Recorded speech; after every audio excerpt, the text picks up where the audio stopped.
وكان الله غفورا رحيما.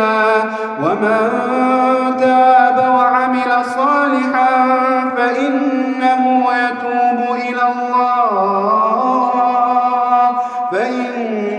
يتوب إلى الله متابا.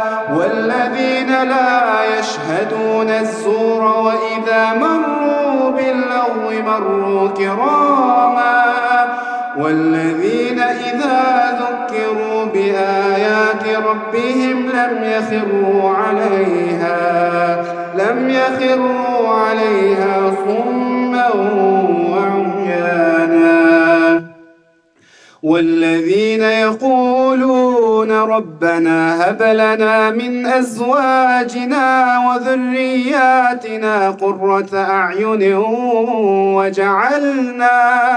وجعلنا للمتقين إماما.